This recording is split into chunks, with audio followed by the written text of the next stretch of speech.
everyone, Lakshmi Om here from the Flora Center for Somatic Healing, continuing in our Foundations of Embodiment series. And today I want to talk to you about a really important subject that may seem really simple, but it's essential in creating safety, embodiment, awareness, and that is curiosity. So curiosity is a combination of inquiry, safety, interest, action, right? And non-judgment. That's sometimes the hardest part. When we're curious about something, we're open, we're receptive, we're looking into it. We do our best when we're truly curious. We're not coming into and whatever we're looking into with preconceived ideas. Because judgment and preconceived ideas are going to color how we take in what we're meeting. And in particular, when we're meeting our own body, right? We all have ideas and thoughts and concepts and identifications and different ways that we relate to ourselves. Some that can be based in curiosity and some that may be based in more concrete or harder concepts, judgments, or preconceived ideas. Identifications. Oh, I'm the funny one. Oh, I'm too much for people. Oh, I'm this, I'm that. And when we're cultivating embodiment, it's really a request for letting those ideas go, just setting them down for a moment. And like when a puppy just tilts its head, what's there? What's there? There's no alert. It's just, what's that? And I use that image because it's really just, first of all, I'm an animal person, but it's really just the perfect way of how we can approach ourselves.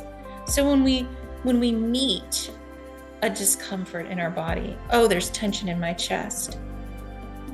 When we come to it with curiosity, we're much less likely to react to the initial sensation, right?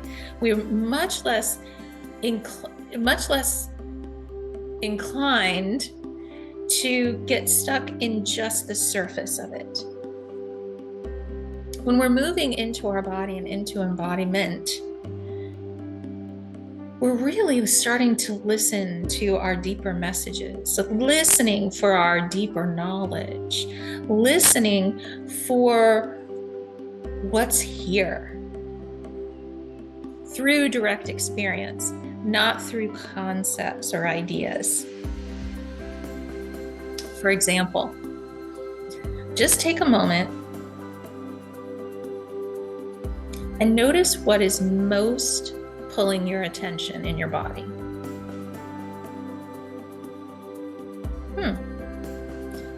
Now, before you start to put a story to it, a concrete idea, let's just be curious about it. How would you describe it? Is it heavy? Is it light?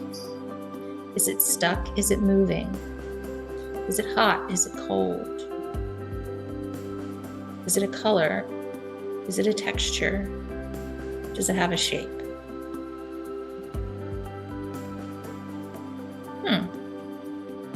What's there? So we leave meaning for later. We leave story for later. How can we meet this with curiosity? If it had a voice, what could it say? What does it want you to know?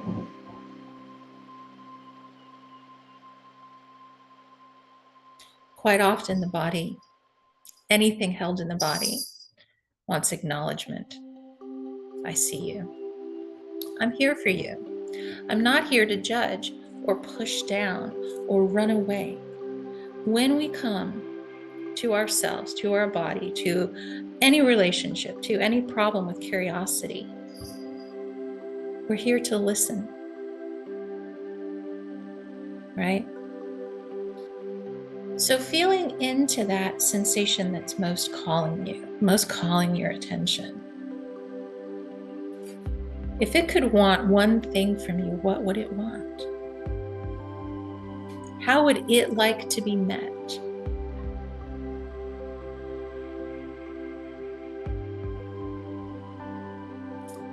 It's such a profound question because it gets us out of our habits. It gets us out of our learned behavior and connects us back into our own authenticity and blueprint. You know, we have this innate knowledge within us, this wisdom that often speaks to us through discomfort in the body. Like, pay attention over here. There's something you need to know, right? And when I work with my clients, quite often they come in, you know, my shoulder. My shoulder is my signal when I'm not listening, my shoulder's going to hurt. Okay, well, let's be curious about your shoulder.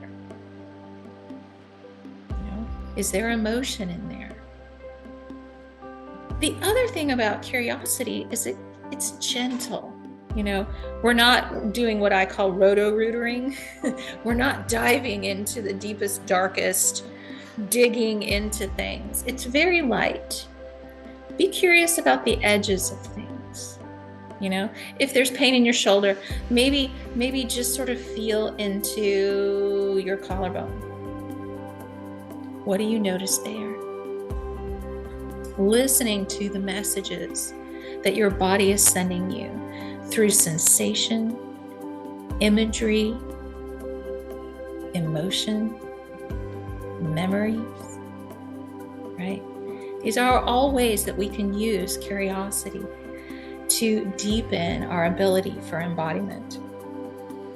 So stop what you're doing, pause, be curious, and relate to what's here with compassion and gentleness, acknowledgement, right?